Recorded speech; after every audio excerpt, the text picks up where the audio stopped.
has anything to say about the deindustrialisation of this country.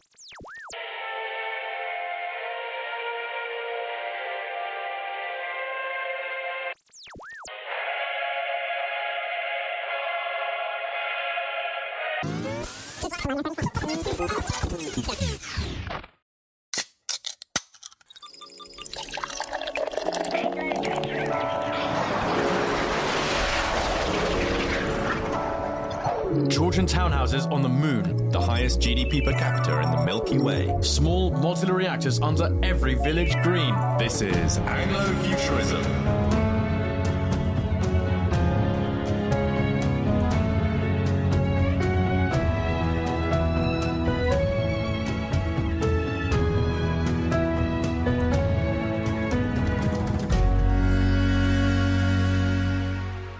Hello and welcome to the King Charles III Space Station. I'm Tom O. And I'm Callum Drysdale.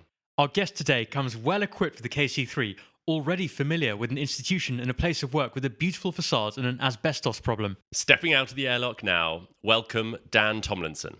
Dan, great to have you. It's wonderful to be with you on your podcast and in your space station.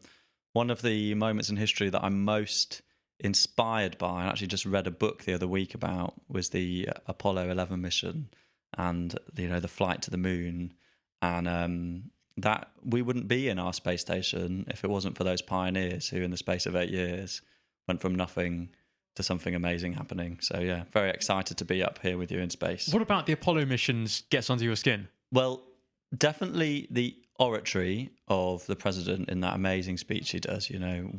We'll do these things and the other things not because they're easy but because they're hard. Such an amazing speech, so powerful. And then it's just the fact that people just got stuff done. There's lots of fantastic books you can read on it, but the one I was reading, it just gave an example of a guy on the program was tasked with figuring out where they were going to launch the rockets from. That's a question no one had ever had to answer before, where you're going to launch a rocket to get it into space. And he drew up a short list within a week or something, went to see them, thought it all through, thought about, well, they have to be next to the sea because if they fall in, then they won't kill people, they'll plop into the ocean, has to be a certain temperature, has to have a certain likely... Anyway, the equator. Did all of the thinking. We launched from Diego Garcia this morning, actually. And there we go. And within a few weeks had decided where the moon landing was going to take place from. I think it was a space of 4 months or something. And I think when you compare to the pace at which decisions are made and progress is made in modern Britain and in many sort of advanced democracies, you think something has gone wrong, that we could do that then, but we can't do other similar things now. Well, I mean, let's cut to that, right? Because... No, let's not. Let's ask Dan a very important question, which is, would you like a British moon project? Would I like a British moon project? I think surely you must long to live in a Britain that could do it. Yes, I would. And I think if we can do some good things on getting growth up, tax revenues in, energy bills down, etc., then maybe it would be possible within the important constraints of the fiscal rules, Tom. Very on message. Very on message. Well, maybe that is the problem right there, right? Like, is it going to be enough at the moment? Are we a country that could do that? Do you think? Like, if revenue went up by like 50%, suddenly there's a whole lot more space. Are we a country that even could do that these days? I don't think so. I don't think we are. I think maybe that's too negative. It feels like we would find it very difficult. It feels like we would find it very difficult, that there would be processes and laws and procedures and guidelines and boxes that needed to be ticked and people that needed to be consulted, not just once, but twice, and then again. And then finally the application would get submitted, but it would get judicially reviewed. It doesn't feel like we're set up to do something big and bold like that anymore. I think the British people, I think our ingenuity, I think the things we've done in the past and the flashes of greatness that we show from time to time mean that we could do it as a people, but whether or not our institutions and our state would allow us to do anything like that, even if we suddenly had 50% more revenue and the fiscal rules were all being adhered to, I think that is a challenging question, and why podcasts and thinking like yours is really important. But it sounds like you're full of revolutionary zeal. Not revolutionary zeal, but definitely Evolutionary zeal. But definitely evolutionary zeal.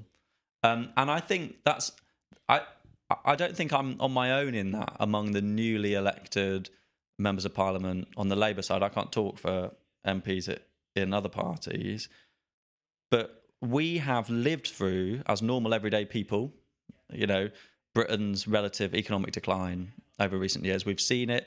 Lots of us feel it in terms of our living standards as we were progressing through our careers, our ability to buy homes or not rent mouldy, damp places. And we're here now. We feel like we've got a few years to make change happen. Most of us have got tiny majorities. A lot in the past, you had MPs who racked up massive majorities and maybe didn't have the same sort of burning desire to get stuff done and make change happen. And so I am one of many on the Labour benches who wants to see us really deliver on what I think the Prime Minister and his Chief of Staff have talked about, which is being an insurgent government, a government that is constantly trying to make change happen, trying to push things forward, and not getting sucked into the same old way of doing things. I mean, yes, you've got a vast majority, and yes, it's, as you say, probably precarious. And yet, I mean, I don't know whether you would strongly disagree with this and push back, and maybe I would welcome it if you did. But it does feel that potentially the Labour Party is finding itself like sucked into fights that are like draining its energy. Would you recognise that, or do you think actually that insurgency and that urgency is still there? Well, politics and ideas are always contested, right? And so I think one of the things you can see from the Prime Minister and the Chancellor and the government is they are pushing stuff forward. And yes, not every Labour MP will agree with every single thing that the Prime Minister is pushing forward, but he is still trying to do it. So just the other week, we had a really good example where the Planning and Infrastructure Bill was before Parliament. I think that shows that this is a government that's serious about big reform and trying to do the things we need for economic growth. Lots of changes in there, and other changes we made to our planning system, really positive.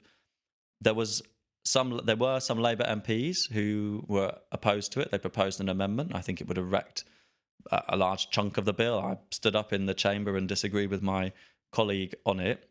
There was rumours circulating that the government was going to cave and water down the bill, but we didn't. And so I think often you do see over and again that, yes, some of these things are contested, but we are, as a government, we are very serious about getting the economy growing again and making sure people can be better off. Because you talked there about like are we a country who could still do like big things? And I think we have to, frankly accept that a lot of the sort of decrease in ambition probably comes from the people as well, right?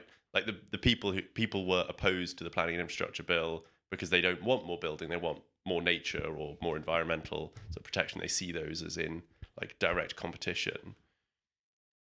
For you, like, what is growth like so valuable that you're willing to sort of cut those things aside, or do you think there are some like red lines that we have to respect? Like, basically, how far do you think we should go for growth, and what will we need to sacrifice to achieve that? The thing that's really really important is not actually growth, which I know is an appalling thing to say as the government's growth mission champion. But the thing that matters is everyday people's living standards in this country. The cost of living crisis is real. It's affecting millions and millions of people, high energy bills, high housing costs, wages that haven't gone up, a benefit system that's not there for you when you need it if you lose your job. We've got, one of the lowest replacement rates for people who, when they lose their jobs in this country, of any advanced economy. In a whole range of different ways, our economy is failing everyday families up and down the country. I hear that when I knock on doors in my constituency in North London, and actually my area is relatively prosperous. There's still lots of pockets of disadvantage and people who really need help and need the government to fix the economy for them. But definitely in other parts of the country, my dad's from the northeast, my mum's from the Midlands. We're often going around the country to meet my family and see other places. It isn't just individual people struggling, it's places that are really struggling too. Whole places, whole towns, whole communities. And so we have to solve Britain's problem of a lack of economic growth, and we have to do it for those people and those everyday families. And, you know, if since the financial crisis wages had carried on increasing at the rate they had before, the average worker in Britain would be £11,000 a year better off today. So it's not just, you know, £10 or £20, £11,000. And so my answer to your question is there is not much that I would not want to sort of beat back and try and push out the way if I was convinced that it would be a good thing for higher economic growth and higher living standards. Well, maybe we can test you on a few of these Come on, sacred then. cows. All right, greenbelt. Greenbelt. Well, look, we have already changed the rules on the Greenbelt. We've changed it so we can say that development on the grey belt, as long as it meets our tests. And so I do support changes that enable us to build on those bits of land. Look, the green belt was designated, I imagine it was a man in the civil service at the time, by one guy with one red pen on one probably paper. It would have been paper map. This is a man who could just do things. Right, 70 years, he just did it. He just did it.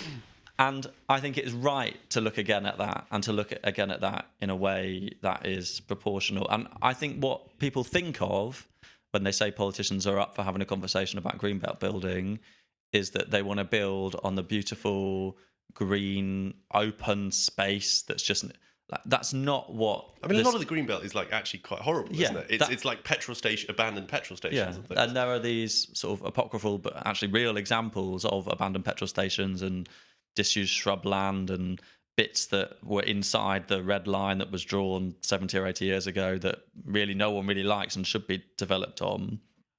And I think that's a good example of where actually we went into the election being open and honest about this. I had lots of conversations on the doorstep with people who probably didn't vote for me because they were concerned about this.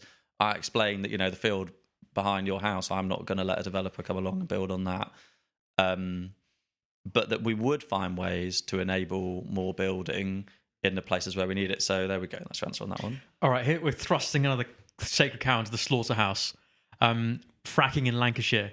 Is there enough room for that sacred cow in this? There are so many of them. Fracking in Lancashire. What? Well, and let's add the North Sea drilling as well. Okay, yeah. So I'm less keen on that because I'm not convinced that it is very good for growth. I'm not convinced it's good. Cheap power. I'm not very convinced it's very good for no, growth. No. What if we had a Norwegian style like sovereign wealth fund now? Would we not be better off? We'd definitely be better off, but we don't have a Norwegian wealth No, style but we fund could. now because we could start drilling for it. We took all The the best time benefits to make a of- sovereign wealth fund is 50 years ago. We The took second all best the time is benefits today. of the exploitation of our natural resources and the planet's carbon budget, and we spent it on some tax cuts.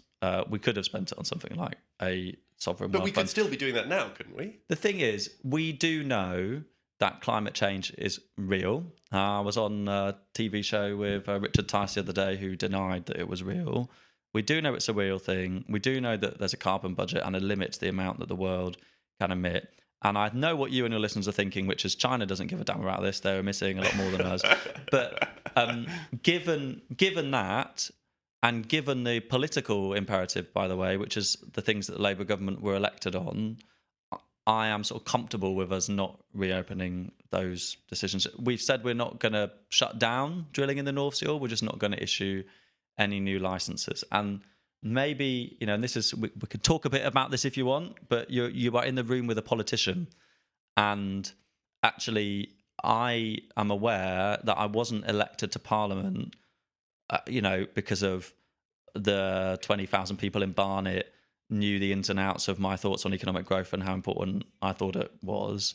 I was elected because they voted for a Labour Prime Minister and a Labour manifesto, and the manifesto said we wouldn't issue any new oil and gas licences, and it said that we wouldn't get going again on fracking. Okay. Well, One more sacred cow. Zones 1 and 2 in London are full of social housing, and it's since it became social housing, this land's become some of the most valuable in the world. So there's a big opportunity cost to housing, people who are by definition unproductive. And there are lots of arguments for taking good care of them, as I hope we do. But if we really cared only about GDP and GDP per capita, we would be doing something else with that land. What do you make of that? Well, I would definitely not go for the people being unproductive choice of words. But there are more of them are economically inactive. I think Yeah, I it's think not. It's I think not. it's It's not a definitely moral true comment that that, there are, but, people whose welfare we care about, they happen not to be contributing to the economy, and that's why they're in social housing.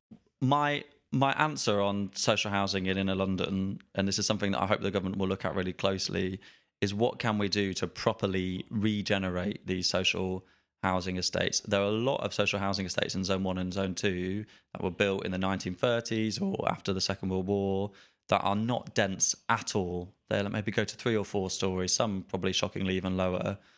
And what we could do is get the best of both worlds, where we don't, I don't think many people are calling for this. Maybe some are. Maybe in the corners of your shuttle there's a plan to do it. But I don't think the answer is to, move people out of their homes and et cetera. But can we find a way to densify these inner London housing estates, get rid of the cold, damp, mouldy homes that no one wants to live in, that are really expensive to run in terms of high energy bills, allow people who are still living there to stay living there, but bring in many more people who you can see, because rents are so expensive in places like Tower Hamlets or the City of London, want to live in and around the centre of London but can't because we don't build enough. So but many of these people are born abroad, right? So it's not that these are necessarily hardworking British families who've struggling. A lot of these people are born abroad and are now living in these places. So I mean, and you were saying densify. That feels like potentially it's exacerbating the problem rather than addressing it. Well, I'm saying densify and build more private housing for sale. So sure. I'm not saying have a social, because the crucial thing there is that's how a regeneration can be affordable. So one thing the government has done is say we're going to put £39 billion into expanding social housing over the next decade, which I think is a good thing to do. But actually, it's very expensive to do that in places like Zone 1 and Zone 2 where the land values are so high. And instead what you can do is capture that land value, densify, build more homes for sale and for rent, and provide the existing social housing tenants with good quality housing. And look, still in Zone 1 and 2? I spent 4 years representing Bromley by Bow in Tower Hamlets. If any of your listeners or you have ever been to East London and Tower Hamlets, there's a little Tesco near the Mile End. There's a big Tesco near the film studios on the border with Newham. That was the ward. And I think more than half of my ward was social housing. And lots of it was cold and old and mouldy and needed to be done up. And there were lots of people in that social housing, yes, who weren't working, but also many who were contributing to. And the thing that I saw there, which was really valuable to see and witness, was actually how strong the social connections were as well. And so I think people who want to just rip it all up and move people out miss the fact that also a lot of what people value about their life is their neighbours and their friendships and their connection. And I wouldn't want to tear them asunder. I mean, that feels like the sacred cow has walked away safe and sound. I'm saying that I want cow's to. too sacred. I'm saying that I want to densify these estates, put in lots more housing. You've taken the flank off that cow, but find it a way. Survives. Well, that you've had a nibble. Because given that that's for you to decide. Like London is it's largely subsidising the rest of the country, right? Like we'd probably be better off, on a numbers basis, putting young graduates into these houses, renting them privately, allowing people. I mean, there was talk about lifelong contracts for social housing tenants in Westminster. That people who have fallen on hard times, but if you've fallen on hard times, that's a result of being out of work. You're contributing less to the exchequer. Is there not a model here where we have to say, look, we can provide this housing, but maybe it has to be in, say, Middlesbrough? There's two separate things here that I want to talk about. So one is lifelong contracts for social housing tenants. I grew up in social housing. My mother still lives in social housing now. She was in and out of work when we were kids. She's got a job working for a charity at the moment. She often will call me. She knows I'm an MP. When she sees something in the news about changes to rent policy, changes to tenure policy, feeling stressed and anxious, she's not got, the sort of savings that she would need to be able to afford to rent privately for the rest of her life, given she doesn't have a big state pension.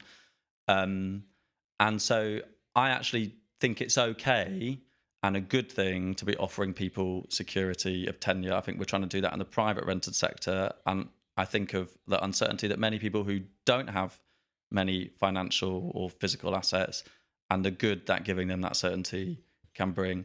At the same time, the other thing that I think your point gets at was basically chuck loads more people into London.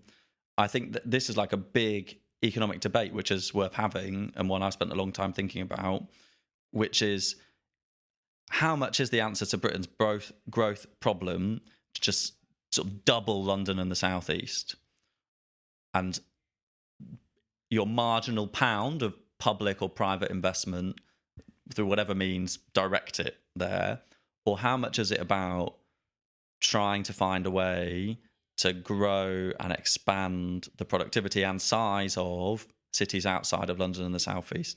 Leeds, Manchester, Birmingham are the big three that come to mind. I think that's a really interesting debate. There's reasonable people with different views.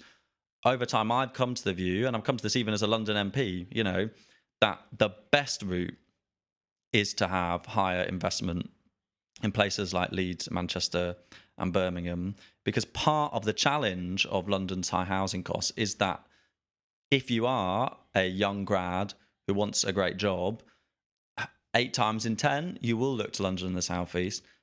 And that's because we're only flying on one engine. If you look at Germany, if you look at France, if you look at Spain, they've all got lots of large, high productivity cities, whereas England is the only advanced economy in Europe with only one above average productivity city. So we massively stand out on that. And so at the margin, I would put more of that investment in things like public transport in Leeds and Manchester rather than in building an extra junction to enable more housing in central London, for example. Yeah, I mean, is the problem not, though, that like part of the reason that Birmingham's like economic prosperity declined, because Birmingham obviously was this massive manufacturing capital, and it declined because the government tried to do exactly this kind of thing and force factories to build outside of Birmingham. Sort of post-war, factories were told, no, you can't go to Birmingham, you've got to go to Edinburgh or Glasgow or Liverpool. And it meant that a lot of these kind of concentration effects were lost. And as a result, the economy as a whole declined. So, I mean, my general point here is like broader one of, to what extent do you see the government's role in growth here as like the government can go in and fix things versus government needs to step back and let people get on with it? So I think it's different in different policy areas. So when it comes to planning reform, a big part of what we're trying to do is, if you are a private sector company or a private house builder and you have the access to the capital and the funds to be able to build and invest, then we don't want the planning system to put loads of uncertainty and extra cost into your project so that either you don't do it, which happens much more than people will talk about in these public debates, or you do it but it costs more and it ends up costing either us all as consumers of that firm's product or the people looking to buy the home. So that planning reform will be good for everywhere and is about government trying to step back or at least reduce the uncertainty. On investment in places like Leeds, everyone loves talking about the Leeds tram, but that is actually the Shout public. out to Tom Forth, one of our listeners. We love Tom. That is the public sector saying, actually, we're going to put some of our capital investment, and this Labour government's borrowing more money for investment, which I think is the right decision. Most mainstream economists think that's one of the plausible routes to higher growth for this country, is not slashing public investment but increasing it. And so we are going to, and the Chancellor was very clear about this, make sure that strategic economic growth related infrastructure, which is what public transport is put in those places where it's really, really poor at the moment. There'll be listeners of yours who try and commute from time to time between Leeds and Manchester and have probably lost all their hair and sort of cry into their coffee in the morning over how bad it is. I've got a really good friend who lives up there who struggles with just that. And I think it's right that the public sector invests in those sort of things. And I'm glad we're doing that. I think it'll be good for growth. one more sacred cow. Oh no! Is Come one on, thing. Well, I think we've I've got. already done three. There are an awful lot of I've already sacred done cows. 3. The last sacred cow. No, I've got. Okay. I've got one more sacred Oh, cow. you've got one. I've got one more. How I'm long afraid. is this podcast going? Is it just a sacred cow podcast? No, sorry. Sacred cow abattoir. What's your sacred cow? My sacred cow was going to be taxes on like NICs and like taxes on employment. And what was yours, Tom? Royal family. Right. Well, right.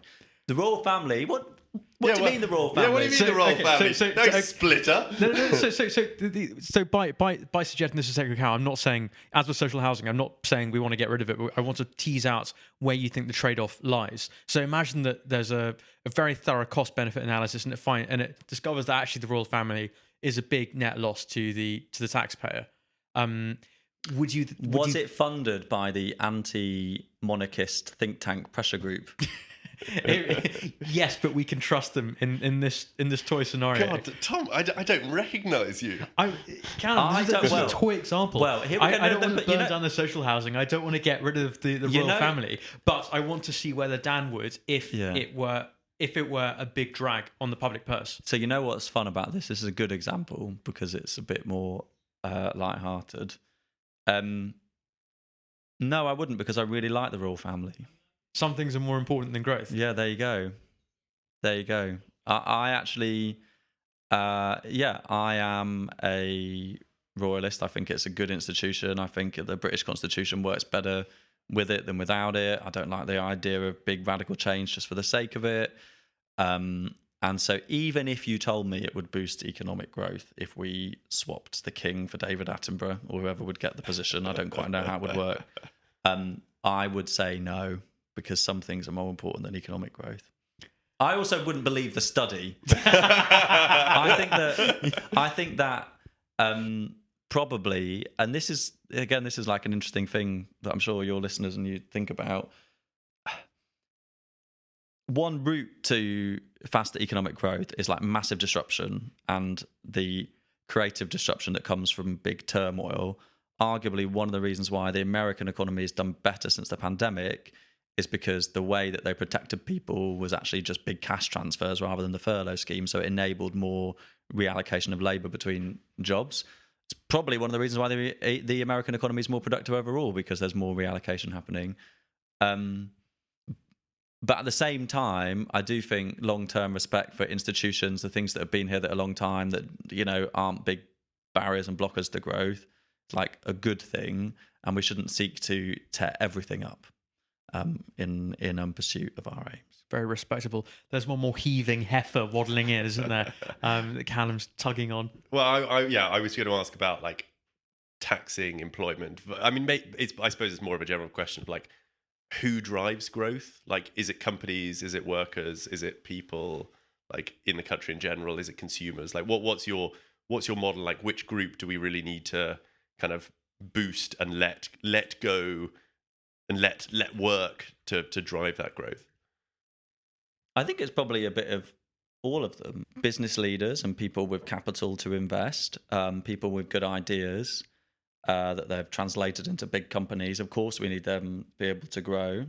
We need to encourage individual people to feel able to take risk. That's not just about setting up companies. It's also about moving to jobs that might be worth trying, that will be a better fit for them.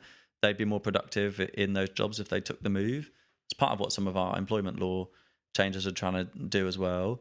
But I also think that the state has a role in driving economic growth as well. So I think, you know, this 16 billion of investment in transport infrastructure in places outside of London, the southeast, that was announced was a really, really good thing. I should say too, the government's also backed Heathrow expansion. It's backed the expansion of the City of London airport. We're actually going to build HS2 to Euston. I know it's not at the moment not planned to go Wait, is north that of the news Midlands. breaking on the Anglo-Futurism podcast? I don't think it No, is. that's news. No. That's public. I haven't public. broken any news there. I'm sorry to say. Is there any news you do want to break while you're... Let's have a think. Let me see how many more sacred cows you give me. I think that's our Right. herd. We I could think play that's this our game herd. forever, but we've got listener questions. From a listener called Harry, which law or quango retarding growth would you most like to get rid of? So I got very exercised the other week when I started reading up on nutrient neutrality. Have you covered? Have you covered this one on the podcast yet? We absolutely have. The topic Well, of I was Sam Dimitri. I think I bring up nutrient neutrality almost every. You're not every single listening. I episode. don't listen to you. I listen to the You're guests. too busy eating your beef burgers. Well, okay, if you've covered it already. Go on. Really, do the pantomime. Expose it for the pantomime villain that it is. Well, I think there's one fact that you need really, which is that these rules around the nutrients in the soil, which, by the way, is almost all about farming and not about new homes. I think the evidence that less than 1% of these nutrients in the soil that are like causing harm are coming from the building of new homes. Because of this, though, Natural England have said that in lots of local authorities across the country, you're literally not allowed to build any new homes unless you do these ridiculously expensive, almost impossible mitigations. And the estimate is that 160,000 homes have been blocked. That's massive. That's massive. Even if that's an overestimate that's been done by the people who, it's still really massive. And so we've got to change that. We've got to make sure that a rule that sort of slipped in by the back door that I don't think it was voted on in Parliament. I don't think there was a big national debate about it. We have to make sure we can get round that and get the homes and things that we need built. Would you just get rid of Natural England while you're at it? Well, you might say that. I couldn't possibly comment. Well, we've got another question from a different listener, Jack, and this is a bit less of a curveball. Which country's growth model do you most admire and why? That's a really good one. That is a really good one. Well, you brought up the States earlier, right? And Yeah. the kind of tumultuousness of that economy is perhaps not something that you would seek to emulate here.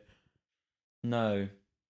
Which country's growth model do I most admire? And yet they're rather successful. Well, I think there's bits of lots of different countries' models that are really good. So I do think the flexibility of our labour market is really important, which is why, by the way, even after the Employment Rights Bill, that I think is really important for a whole range of reasons around giving people security and protections at work, we're still going to have one of the most flexible labour markets in Europe. Labour Party understands that's really important.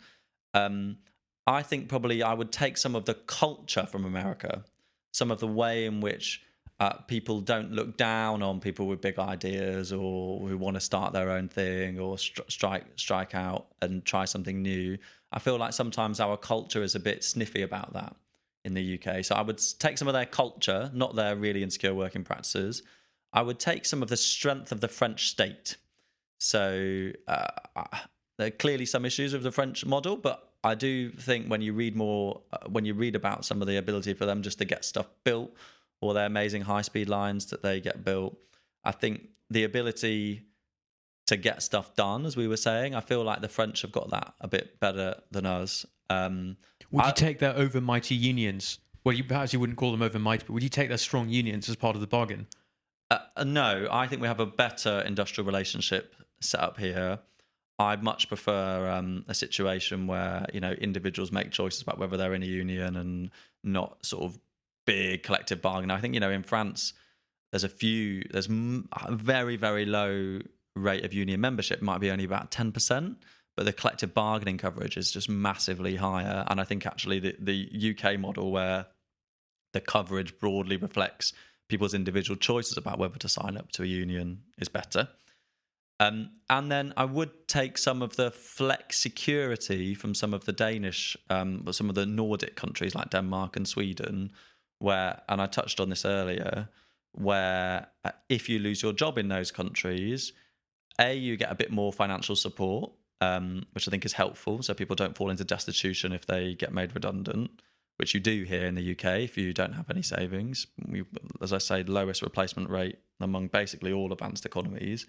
But at the same time, their version of the job centre is much more hands-on with helping people find that employment match and get back into work.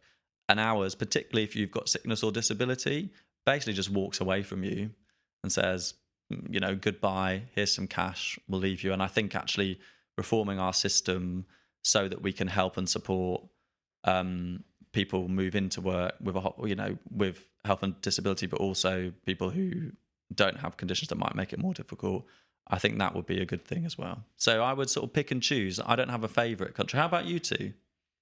Well, I mean, I was actually going to ask about the Danish one, right? Because I think it's a Danish versus American. Because I was going to say, did you notice, listeners, that he did a politician thing just then, just avoided the question? well, I know I'm actually Tom will have. Tom knows that I just love the sound of my own voice. So It's true. So we'll Tell just me which keep talking. country's economic Well, I model was you're going most to say, because I admire America as well, but I would wonder whether it is only precisely because of the insecurity of the labour market that people actually feel genuinely scared of the consequences of unemployment that makes a lot of people work very hard. I mean, it's an unfortunate position to be in, but there is like something to be said for if you are very afraid, it probably drives like, a real like fear of unemployment. So I suppose my question was like, do you think that the culture of America can sort of be separated from some of its like slightly less pleasant legal part or like employment parts? I don't know. I don't know is the answer to your question. What I think is probably true, though, is that I can definitely think of reasons as to why actually having a bit more security in your labour market could lead people to make more choices about which jobs they're going to move from and to. So in the UK's labour market, if you sort of make a leap to a different job, but you're worried about whether or not it would work out for you, and you think, actually, I've got my employment rights here, I know my manager, I know my shift, I'm not going to take the jump because I don't know how well I'll be treated, I don't know whether I'll get the rights that I want, then you might not move, you might just stick in a job that's of a less good match. But if actually you can level up rights, which is what we're trying to do with the Employment Rights Bill, you might get people thinking, you know what, I will make that jump because it's less likely it's going to be riddled with insecurity. So I don't know for sure whether it only goes in one direction, whether more and more and more insecurity is the only route to more dynamism. Because it does seem like America is more dynamic, right? Yeah, it is definitely more dynamic. The rate of businesses opening and closing, the rate of job moves, when I last looked at these numbers, they were definitely higher than the UK. At the same time, though, until recently, actually their labour market, in terms of labour market participation, was in a much worse situation than us in terms of the level of people long-term out of work.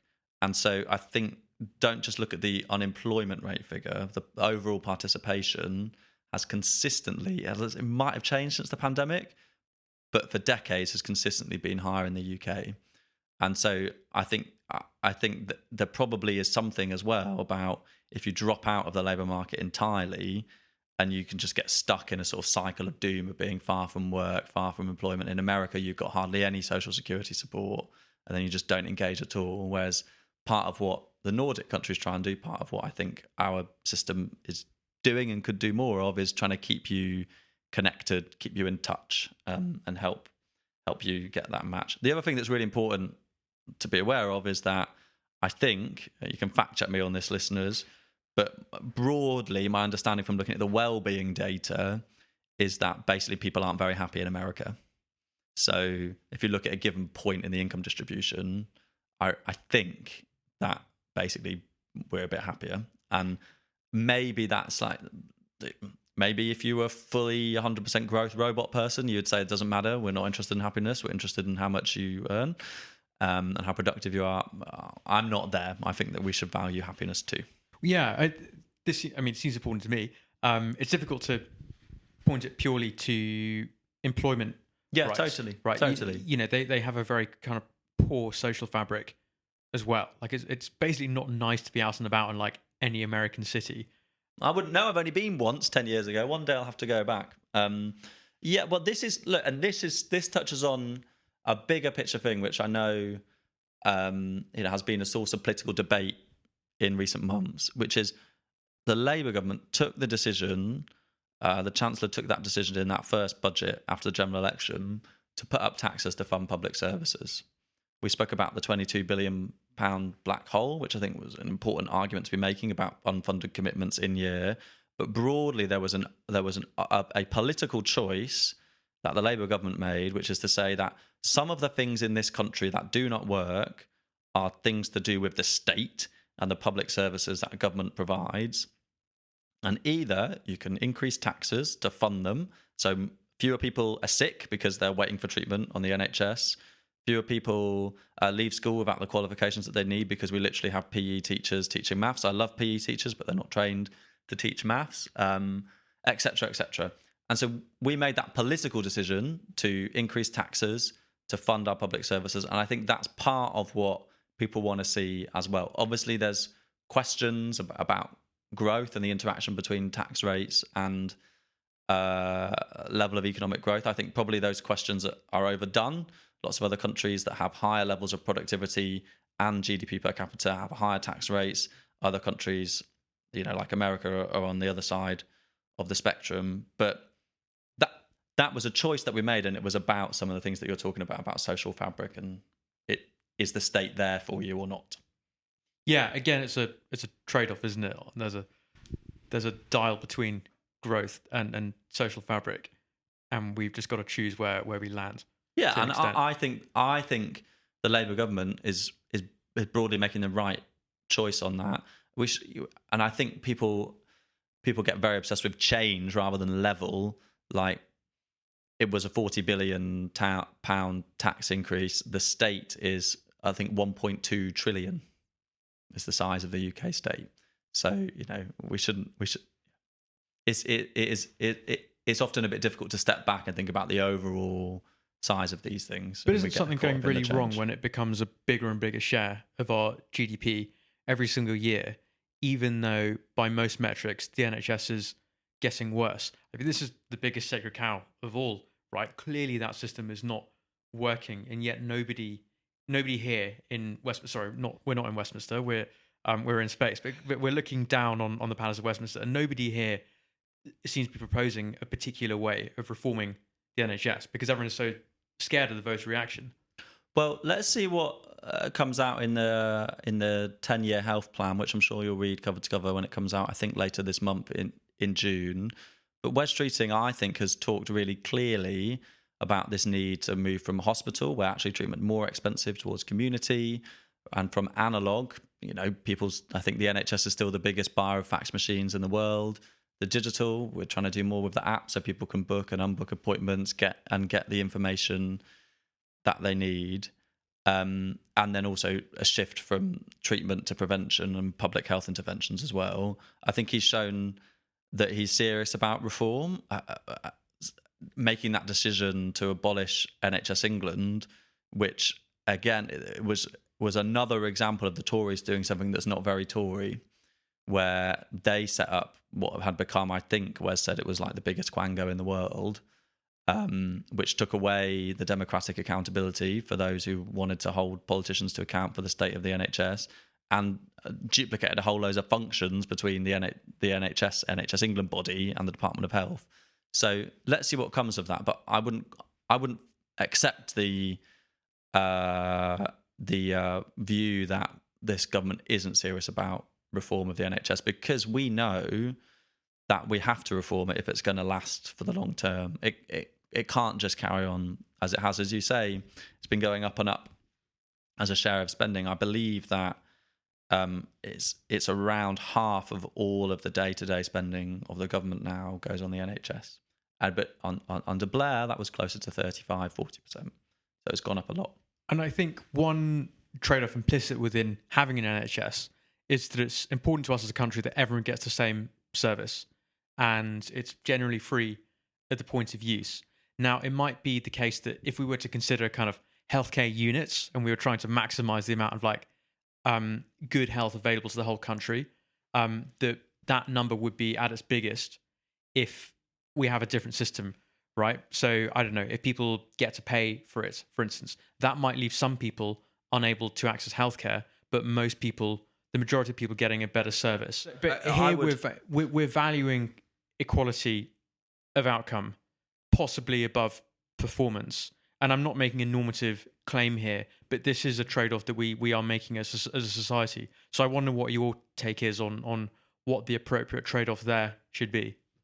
My take, which you would expect from a Labour politician, but my take is that it wasn't too long ago that we had an NHS that was free at the point of use, that cost less as a share of GDP, that worked. That was only 15 years ago, right? 2008, 2009, most of the sort of mainstream international league tables on performance of health services and health outcomes had the NHS literally at the top or near the top. You had the highest satisfaction with the NHS ever in the history of since probably Ipsos Mori started polling people's satisfaction with the NHS. You had some of the shortest waiting lists ever. There's a great clip, which you should link to when you promote this podcast because it's amazing, of Tony Blair doing a People's Question Time, I think in the run-up to the 2005 general election, and he's sort of shouted at by a person in the audience who is grumpy that when they call to get a GP appointment, the GP gives them one tomorrow. It's an extraordinary It's clip, a great yeah. clip. It's great because it features him and he's like has a conversation with her, doesn't just repeat the lines or what have you. He's like really fluent, great political communicator. But it's great because it shows you just where we had got to. And like maybe you would take the view that something fundamental has changed about the ability for that model of health service to work in the last 14 years. I'd be interested in arguments to that effect. I wouldn't buy them instinctively. I think the much more plausible answer is that it hasn't been run very well for the last 14 years, and that if a government and political leadership, and I think Wes Streeting is serious about reform and serious about making it work again for the future, then it's totally doable. But we will find out, because this is one of the big priorities for this government, alongside higher economic growth. We've got to reform and fix the NHS, and we've got to solve some issues on migration as well. Well, yeah, I mean, migration actually potentially is quite a nice segue here, because the NHS, I mean, one of the things, the big changes in the NHS has been a vast expansion of like a foreign-trained, foreign-born workforce. And, you know, foreign-trained doctors have a 3 times higher rate of malpractice suits held up against them.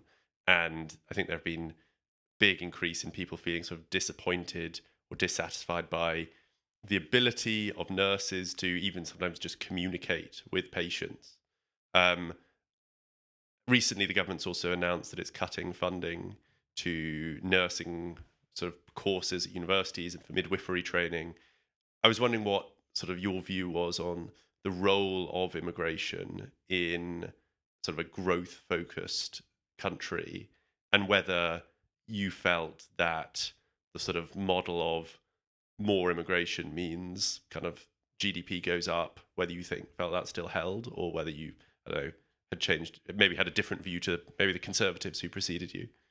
I'm interested in this question. I've been thinking about it a fair bit recently. When you look at all the studies that show that immigration to the UK has had a positive effect on GDP per capita and overall GDP, most of them were published in the early 2010s, based on data and analysis from like the mid 2000s. If any of your listeners are really pro really high levels of migration and want to send to me some studies that are more recent than that, I'd actually be really interested to see them. I mean, it's flatlined, But right? Post sort of 2012, kind of, it's flatlined despite our high immigration. What growth has? GDP per capita. Yeah. Well, this was the Keir Starmer argument, which was, I thought, a really simple and effective argument, which is people telling me that migration's really, really good. It's a boon for growth, and yet we've had our GDP flatline. Obviously, there'll be people out there who'll say, oh, it's much more complicated than this, it's really nuanced. I would be interested to see the studies from more recent analysis of the mix of migration that we've had, high skilled, lower skilled, and the volume. My view, and this has been my view for a very, very long time, is that we have to have sort of good control over the overall level of migration that's coming, and we have to tilt the system as much as we possibly can towards those who are going to be positive for GDP per capita, contribute, either bringing their skills, their company, their ingenuity, their ideas. And so I want to see us training up more people in the UK. I want to see the reforms to the welfare system that we're going to be introducing. Lots of people are going to be talking about a vote that's going to happen in Parliament in a couple of weeks, but there's a lot more that Liz Kendall and the welfare team want to do to reduce economic inactivity in the UK. We're the only advanced economy, well, the only G7 economy where labour market participation, the share of people who are either working or looking for work, has fallen since the pandemic. We've got to make progress to bring that down. And so I'm pro the Prime Minister and the Home Secretary making the changes that we need to bring down the level of migration that's legal. And I also think we need to be continuing to take action on the small boats and the illegal crossings as well. So what would you say the effect of like the last couple of years of very high immigration do you think has been? Because I mean, I think a lot of people would say that it was driven by like immigration maximalists in the Conservative Party. I actually think they just didn't know what they were doing, but Yeah. I don't know. My initial view whenever I'm presented with a decision that Boris Johnson was made is that he probably had no idea what he was signing off on, but maybe that's not true. Maybe he knew exactly what he was doing. Well, I think we have to be honest about just how big the scale was of migration in the last few years under the previous government. In those 3 years before they lost office, net migration to the UK was equivalent to the population of Leeds, Manchester, Sheffield and Liverpool combined. That is big. And so people who tell me that it has no impact whatsoever on rents and house prices, I just don't quite believe.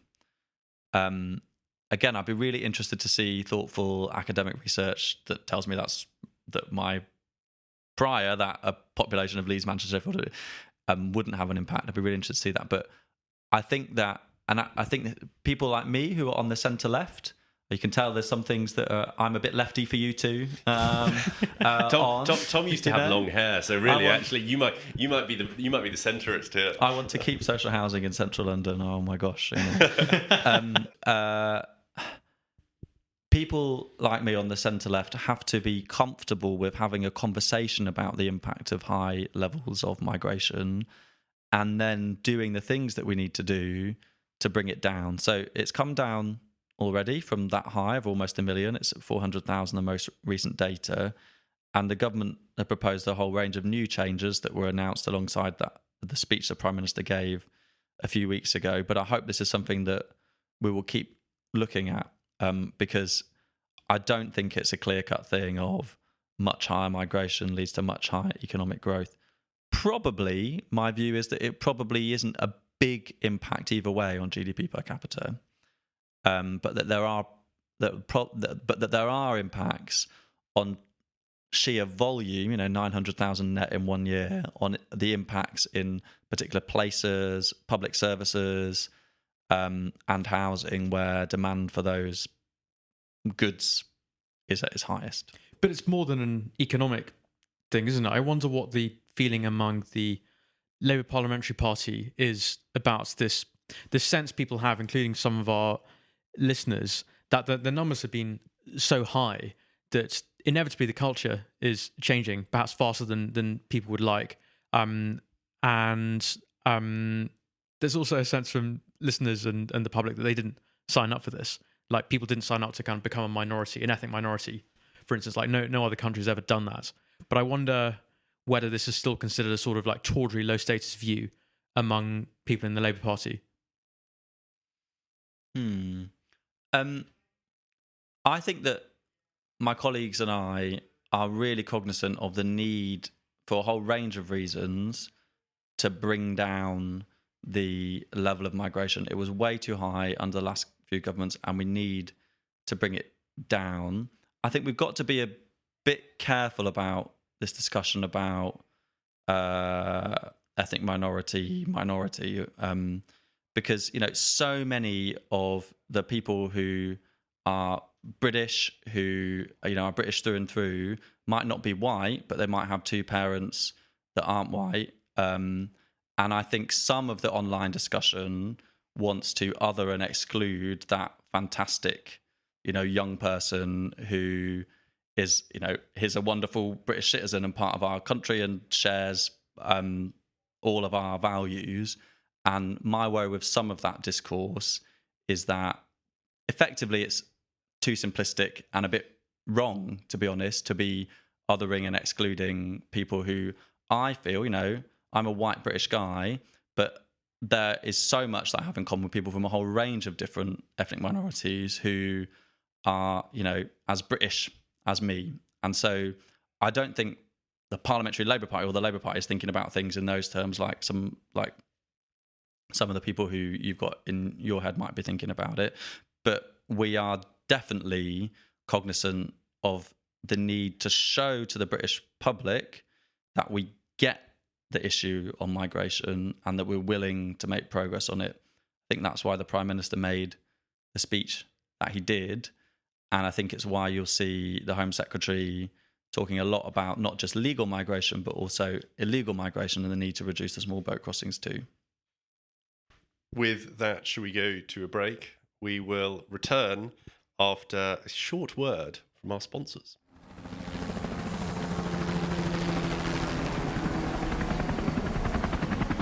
Carl Leon, Dogger Bank's major private house builder, offers the largest choice of top value houses from £8,000 right up to £50,000. And that's a breakthrough. A breakthrough because just 12 months into the reclamation, you can choose a house for as little as £14 a week. And Carl Leon have over 600 developments throughout Dogger Bank. Over 1,000 neo-Georgian show houses are open 24/7 and mortgages up to 95% could be arranged. For details, look for the name Carl Leon and the Oak Tree in your local paper.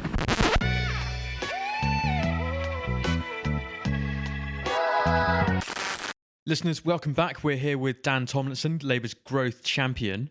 Woo! Now we're going to ask Dan about his backgrounds. You were an economist, weren't you, before you entered politics? Tell us about it. Yes, I was a policy economist, I guess. So I worked at the Treasury briefly, though I resigned in a fit of youthful naivety in my early 20s when I was very upset with George Osborne's plan to take £12 billion out of welfare. And I realised that someone should do something about this. That I couldn't. He changed it from the inside. I decided to resign from the civil service without a job to go to. Actually, I got a load of respect for civil servants. I think they're wonderful, doing good work, trying to implement the policies of the government of the day. But I realised that I wasn't the person who could implement Tory majority government policies on that one. And that for me was really interesting because I thought it would be what I'd do for a long time, was go in and be a civil servant. I didn't know, and I'm not one of these people that thought from when I was 9 I'm going to go into politics, that's my destiny. But that was one of a few moments where I thought, well, maybe I'm political enough that actually I'm going to do a political career. And it's worth listeners knowing, it might be interesting to hear that part of the reason I resigned is because I grew up in a family where we were reliant on benefits growing up. So we lived in social housing, my mum and my sister and I. We spent 4 years living in emergency and temporary accommodation. So I've experienced homelessness as a child. And I sort of, my teens and my 20s, I guess, my main sort of reason for being political was about redistribution, basically, and about my view that a lot of what the Tories were doing was making our country less fair. And I saw that primarily through the lens of a tax and benefit system. Now, I think that's true, by the way. I do think universal credit and its chaos is much more difficult for low-income families than the stability that the tax credit system provided.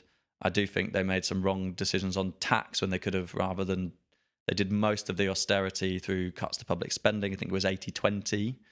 I think the Lib Dems initially signed up to 60-40, but ended up delivering 80-20. So 80% of austerity was through spending cuts, 20% through tax rises. I think they made some errors there.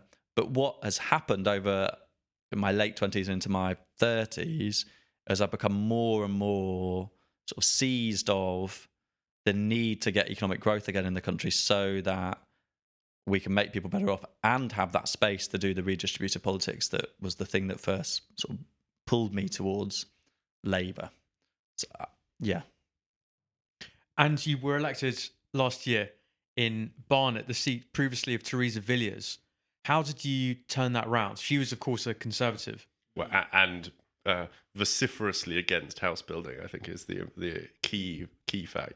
Well, the main way I turned it round is that I happened to be a Labour parliamentary candidate when Keir Starmer and the Labour Party were electable, and the Tories had located their fist and decided to plant it repeatedly in their own face.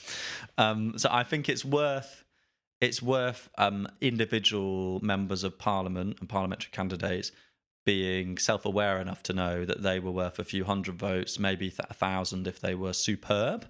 But the big picture thing that happened is that the Labour Party was electable and the Tories were destroying themselves.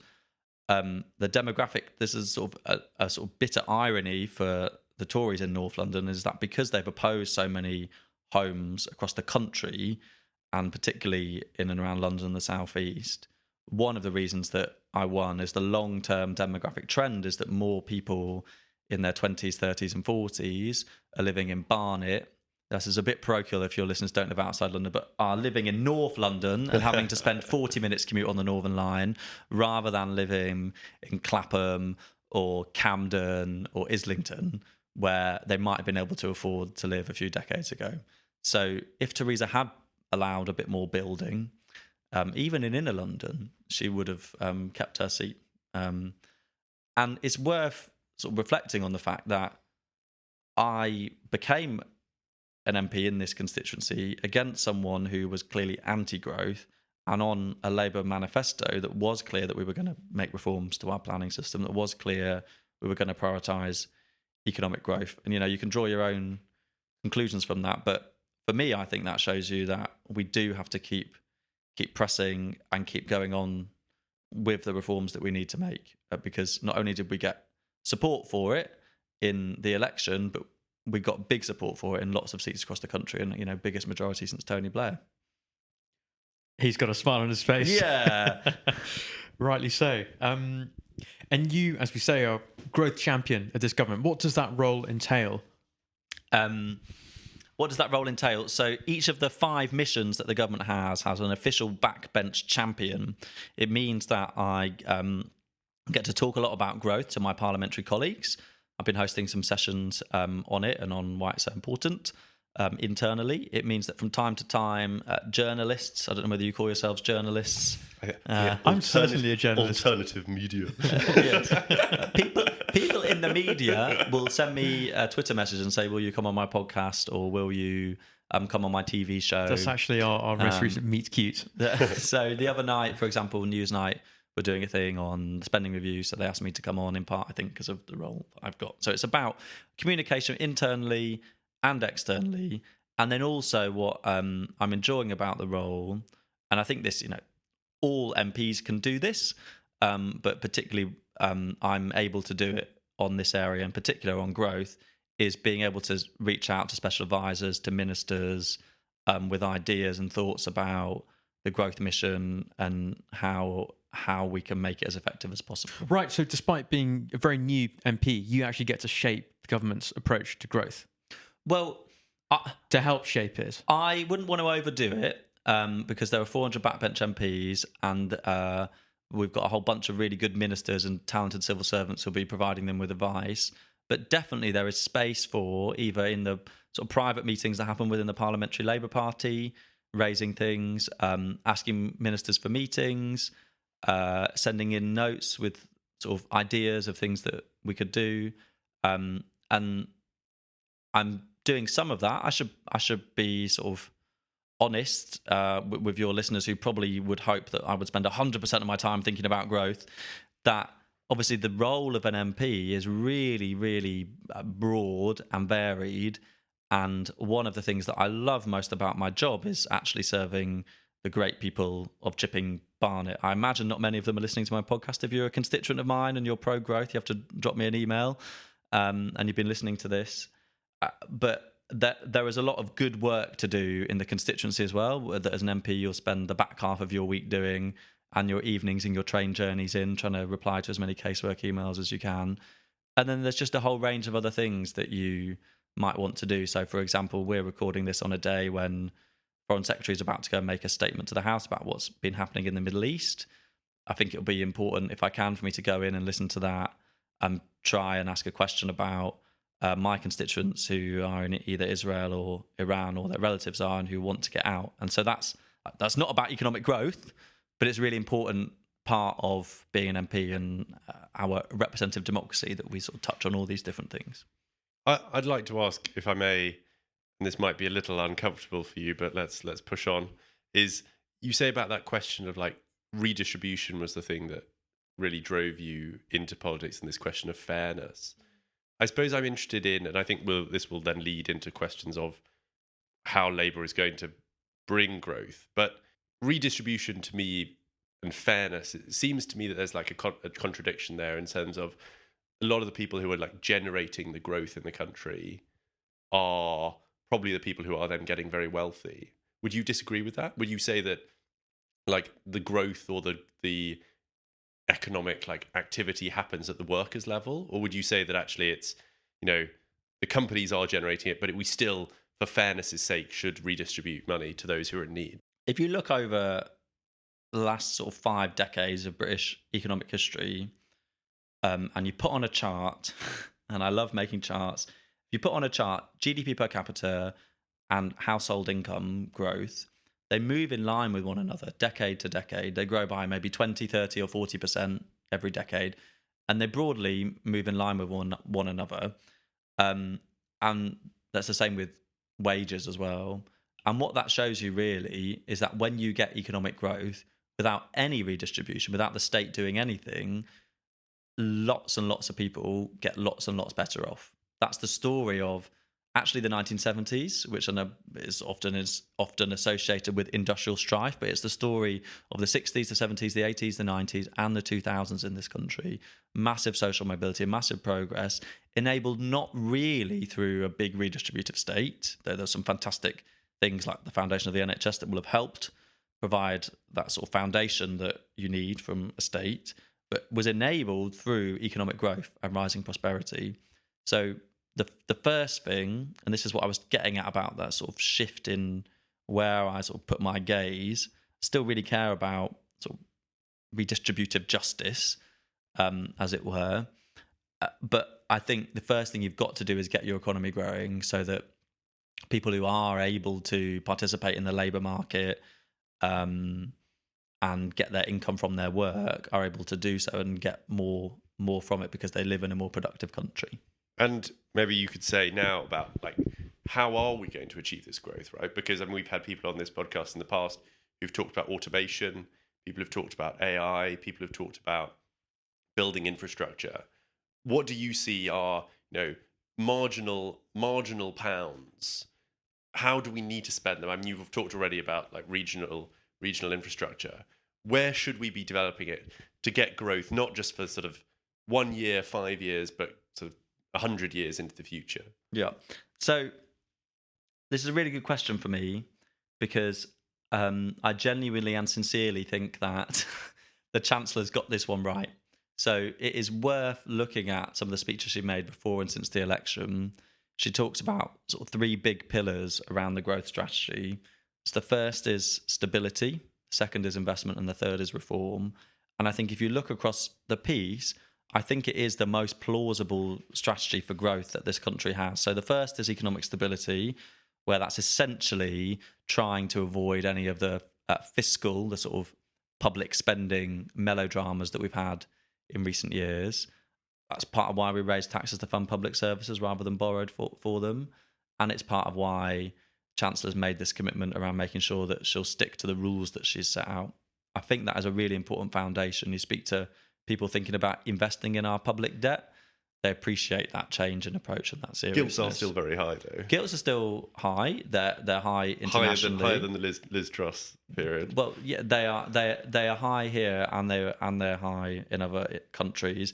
They surged after the Liz Truss issue. She accelerated the increase in borrowing costs in the UK that, yes, were going up. But that was why it was such a risky move. People warned at the time, hold off, don't do a massive fiscal loosening, as the economists will call it, at this period of quite significant change in interest rates that was sort of coming through the system anyway, but then got exacerbated by the uncertainty. And yeah, I'm the first to say, as a fiscal hawk, that gilt yields are high at the moment.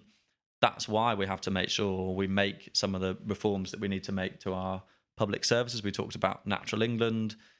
Pat McFadden wants to streamline the size of the Cabinet Office. We want to reform our welfare system so that more people can get into work. There's lots of things that we need to do to show spending restraint and to make sure that we are not just going to the tax lever to make sure we hit our fiscal rules, but going to the growth lever as well. And that's why growth is so incredibly important. So stability, investment is the next one, which is about public and private investment. If you look over the last 30 years in the UK and compare us to the other countries in the G7, I believe it's in 24 of those last 30 years, we've had the lowest rate of investment, public and private. And so sometimes one of the ways to figure out what's wrong is to look and see where you're different. And we are really different to our international peers on that front. So that's why we've enabled more public investment. I think as much of that as possible should go on economic infrastructure. Some definitely needs to go on public services and fixing the schools where the concrete's dangerous and falling in too. But we also have to unleash private sector investment, and that's where the planning reforms come in. That's, making sure that if someone wants to build a data center, they can do so without having to get stuck for years and years in a planning system that in the end says no. And that's good for the whole country. I think it's particularly good for places where demand to build stuff is highest, but it'll be good for the whole country. So that's investment. And then reform. That's reform of our planning system, but it's also other reforms like the pensions reforms that the pensions minister's been working on, reform of our welfare system as well. I think across the piece, I do think that is the most plausible, coherent, and politically sort of explainable strategy for growth that I've heard of late. I'd be really interested for listeners to send me alternative strategies for growth, but I do think she's on the right course with this one.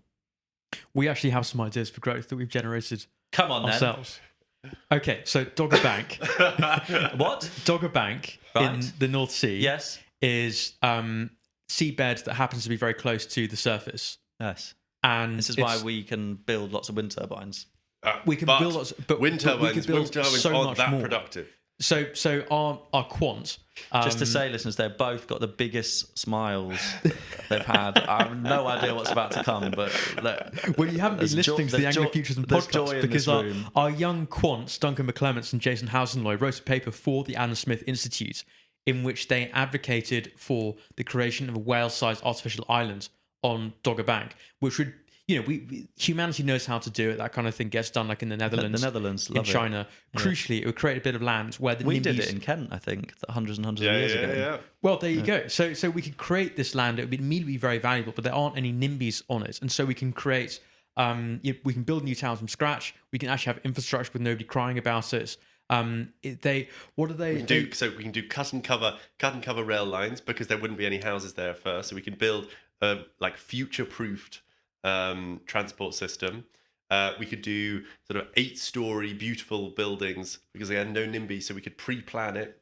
Lovely infrastructure. Would it pay for itself? Their analysis is that it would generate 6 times, a six-fold return on investment. Right. Who owns the land in the North Sea? The Crown.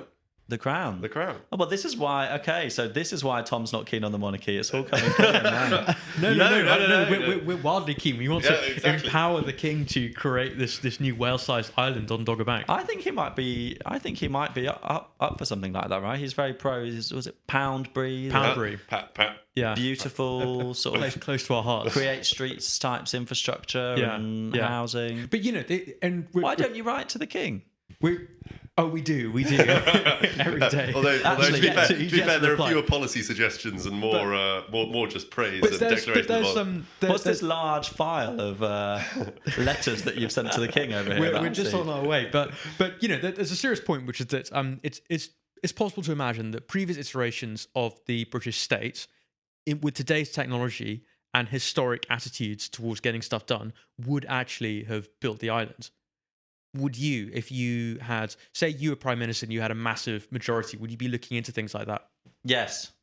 Yeah, I can answer that question because there's no chance of me being prime minister and having a massive majority. So, and another one of our hobby horses is the British Antarctica Territory, and you will know that Britain owns or claims an area 1/8, an area of Antarctica that is equivalent to 8 times the landmass of Great Britain. Much of it is in the Antarctic Peninsula, which is not covered by 2 kilometers of ice, but is actually exposed rock, which means that the gold and other precious metals that we can guess are there could be mined fairly straightforwardly. That's not to mention the oil and gas in the surrounding sea, in the Weddell Sea. What's your view on resources like that, which is not talked about, but which nevertheless are part of the overseas territories portfolio? I don't actually know. I'm going to pass. You're going to have to send me something to read and think about on this one. Well, there's much of a curveball for me. There's a very good podcast actually on Too it. much of a curveball. Send me the podcast. I think the other question that I think we're quite keen on asking about, and I think listeners particularly are as well, is this one of, we've touched on it already a bit, but that you turn up in Westminster, you've got this massive majority. I think there was hope that Labour could be even more dramatically reforming than maybe you would say that they are. What are the blockers on things happening that you and your colleagues have found arriving here? Like, is the Dominic Cummings line about, I mean, you were a civil servant yourself, admittedly one who resigned over political questions, so maybe you sit on like an interesting fault line. But to what extent is Westminster still able to achieve things, one? And is there like a constituency for growth in this country that these like big plans could be driven through? 2 separate questions. To what extent is Westminster able to achieve things? I still don't know. I think that's a question that will be answered in 4 years' time in the 2029 general election. And I think it's really, really important that this government does the things that we need to do and keeps pushing on things like growth, on reform of the NHS, on making sure we can control our borders, because I think the British people look at the last 14 years and think there was a government that didn't really get the things done that it said it wanted to do. And I don't want them to look at us and think the same. I think there's lots of promising signs from the first year or so of this government. I think the Prime Minister clearly understands the need to make progress on both legal and illegal migration. We've talked about West Streeting, so I won't repeat that.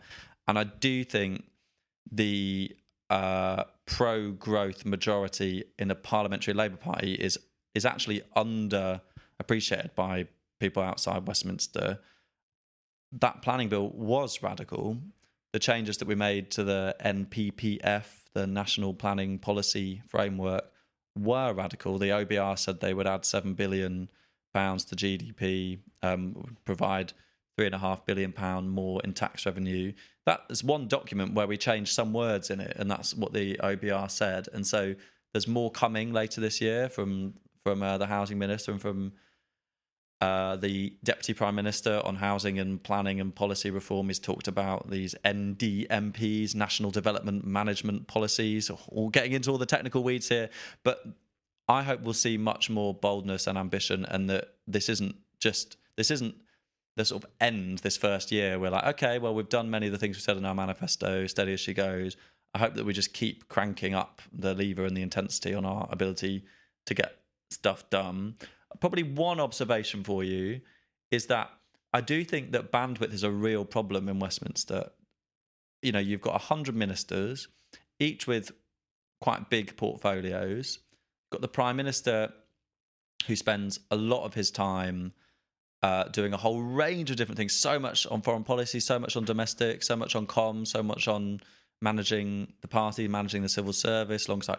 There's so much that's crossing the desks of these individual people, and I don't have the answer, but I do think just the bandwidth is a big challenge. I think it's why it's really important that you have real top civil servants, people wanting to stay in the civil service towards the end of their careers. I think, as ever, I would blame the Tories for some of this. I do think the squeezing of public sector pay over recent decades, I didn't leave over pay, I took a big pay cut after I left, has meant that when people get to the middle levels in the civil service, they think, well, I could stay and become a senior civil servant, have loads of influence, or I could leave and go and get a job in the private, and they just leave. And I think we probably overdid it on squeezing pay of middle and senior civil servants. Would be some of what I think the problem is. And so I hope that we can begin to turn some of that around with investing in some of these pay deals as well, so that we can retain some of our civil servants, some of the best and brightest. I'd like to ask you about the long term as well, because government should, of course, be about more than the next year or even the current parliamentary term. Could you paint us a really evocative picture of the Britain that you would like to see 50 years from now? What's going on there? How does it differ from, what other MPs might want in Britain's future? I need to be better at the evocative picture. I'm too spreadsheetsy and numbersy. The economist coming out here. I am self-aware enough to know that. Look, 50 years in the future. Okay, I would love this is gonna sound too pessimistic and not positive enough. I want the sort of big burdens that weigh down the lives of everyday people in this country to be lifted, so they can be free to lead sort of happier and healthier lives where they're not having to worry week to week. Some to choose between, heating and eating, but millions and millions of people this year will be saying, well, last year we went on that foreign holiday, but we can't afford it anymore. Last year, wasn't it nice when we took the kids out to the zoo for the day, and then they're not doing that again anymore. And the sort of accumulation of tens of hundreds of little decisions in life that you're not able to make because you don't have the financial resources to do so, that sort of weighs on you, it weighs on people in this country because we've failed them for so long. So I want people to be able to go on that extra holiday, to be able to take the kids out to the zoo, to be able to do the extension on the back of their house without having to fight the council for years and years and years. And I want our economy to be richer and more vibrant and dynamic, so that we've got that revenue coming in and we can solve some of these massive, massive problems that have been looming over us for so long, be that people's problems with social care, be that the sort of real challenges we've got with places in this country just not feeling very nice and livable anymore. Our high streets are falling apart, and I want to see that revenue put into both public and private investing in our high streets once again. Maybe you want to see big civic projects of the kinds that we used to be able to pull off, like creating railway networks or having more of a space program, an independent space program than we currently do. You can be a big statist and you can still want to see that kind of impressive stuff that other countries can execute these days. All that stuff would be very exciting, and to the extent that it would be a means to achieving the ends of improving the sort of economic security for everyday folk in this country, then yes, every time. Well, I just, the sort of interesting point there, what you make about like something like army spending, right? Which is for often seen by people on the left as like waste of money that could go to, to people and, raising benefits, for example. We are going into like a more dangerous time. Are we potentially going to have to, as a country, tighten our belt to hit like people are talking about like a 5% defense budget. We're the Anglo-Futurism podcast.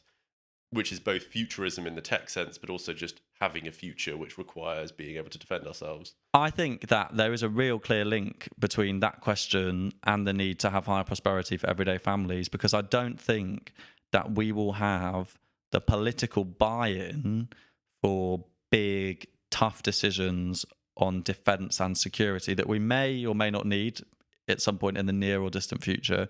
We won't have that if people step out of their house and walk onto their high street and it's feeling run down and they don't feel like their community is getting the investment that it needs. If they go to work and they come home and they're not paid enough and they can't afford to do the nice things that they used to be able to do in years gone by. If they used to have hopes and aspirations for their kids and they thought their kids' future was going to be better than theirs, and now they think, oh, I'm not sure, I'm worried that my kids are going to be better off than me, that they're going to have more security. Unless we can solve those issues, I think we will find it more difficult to get that buy-in that you might need in the future for some big, difficult decisions on defence. I think that is a really important point and does weigh on me. Well, on that, Dan, this government looks like it's going to be giving away that famous £90 million per year to Mauritius for this island that we already own. I mean, surely that's not going to go down well on the doorstep. I personally don't know a single person who thinks it's a good idea. As a growth champion, you just tearing your hair out at this? Well, can I tell you that I knock on doors almost every week in Chipping Barnet, and genuinely not a single person has brought it up with me since it's been bubbling around in the news. I know there's a whole range of different views on X and online about it. I think the cost is spread over a really long time period. I think it's been supported by international institutions, and I do sort of trust the judgment of Foreign Secretary, Prime Minister, and the senior advisors who've been working on this to find a sort of long-term solution. Is there something that the public and we don't know about it that makes a stronger case for the deal than is apparent? If there is, I don't know about it. Yeah. The main thing is that the public just have never brought this up with me. Genuinely, the sort of 100 conversations I've had probably on the doorstep since that deal was signed or began to be mooted to be signed. You and others might want the public to care a lot more about a whole range of different foreign policy issues, but what they care about is what they see on their street, what they feel when they're at home, their sense of security I'm for a the long taxpayer, term. and it makes me want to tear my hair out. I suppose there's a point of like, you know, the government has been accused, or British government in general, not just the Labour Party, of like running government by a documentary or by BBC, right? That adolescence comes on the television and suddenly we're all talking about incels, or what was one? Alan Bates comes on and we're all suddenly really care about Horizon, right? Like there is potentially a problem of the myopia of the British public that means that big problems are like obscured until suddenly someone can bring them, and then suddenly we realise there's all these skeletons in the cupboard. Yeah, I don't think the British people are myopic. I think that they care about sort of fairness and justice and lead busy, stressful, tough lives in lots of circumstances at the moment. You know, with energy bills having doubled, for example. And if they're at home on a Saturday night, on a Wednesday night, whenever it was on, the Alan Bates thing about the post office, and they've heard about it for the first time, they'll get angry about it and they'll think it's unjust, and they'll write to their MP and they'll engage in the democratic process. I don't really have a problem with that. I suppose what I'm saying. I don't think that's a bad thing. I suppose what I'm saying is, if potentially you're storing up trouble for yourself, right? Because there might be a BBC One very moving Netflix documentary coming out about the Chagos Chagos Islands, and then you'll be really in trouble. Well, let's wait and see. I don't expect that documentary will exist, but genuinely though, like on this deal, it has been backed by a lot of our international partners, and it does seem to me like it has provided a way to secure the future of the base for the long term. And I know that you know there's a mixture of views in this room on that, but I think the government has set out a clear and convincing case for it. And one more tricky international relations question: would you leave the ECHR? Oh, that's a really good question. That is a really good question. No, I would not leave the European Convention on Human Rights, but I do think that the left has to engage with this political debate, because Reform have said that they want to leave.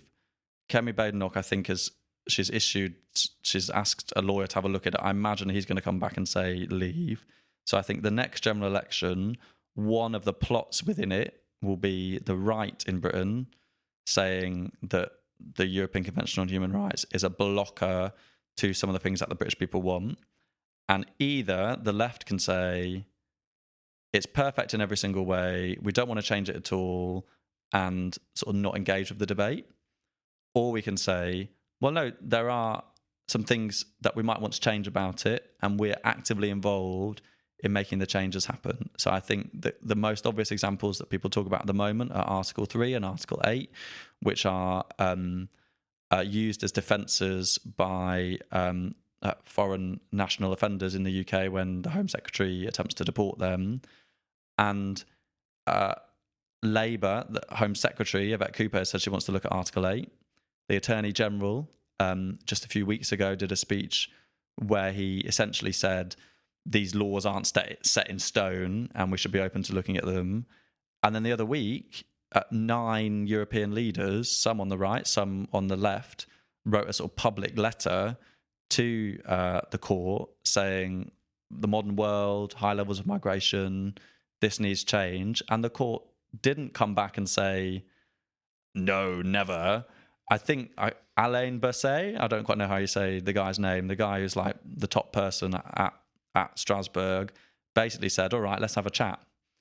And so I think that we've seen the good that having sort of broad-based, internationally shared views and norms around human rights has done. I think it probably does benefit the UK in a range of ways. People talk about the underpinning of the Good Friday Agreement.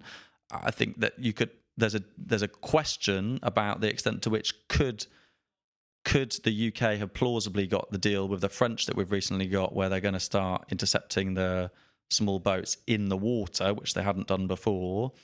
Would we have got that if we had thrown our toys out of the pram and said we were going to leave the European Convention, and Ireland had said to the French, who were also in the EU with them, well, that's not good because it's torn up the Good Friday Agreement? I don't think we would have, or I don't think it would have been as easy to do so. I think that having that respect for international human rights and working with partners on it is a better way forward than to just rip the whole thing up and walk away and leave. But I think that's where the populist right are heading. And so either politicians like me, politicians much more senior than me who go on podcasts and TV shows, should be talking about and engaging with this debate, or we'll end up missing the beat, and the public will be gone somewhere else before we've had a chance to articulate the benefits of working together with international partners, but also showing how we could reform it. There you go. I bet you didn't expect that answer when you threw that one in. I thought it was a good answer. Well, Dan, we're going to let you go and listen to the oration of David Lammy. Thank you very much for coming on. Thank you for having me. It's been very good to be up here in this shuttlecraft thing with you both. An avid listener of the podcast. It's been a pleasure. It does smell a lot of slaughtered cows. if you could, there'll be beef burgers eventually. Get some cleaning fluid in and Dan, get the elbow grease out. That was your slaughtering, I'm afraid. That was your slaughtering. You wanted me to kill even more of them. We just wanted to see. Beef for pub lunch, that's what we like. Well, thank you, listeners, and goodbye.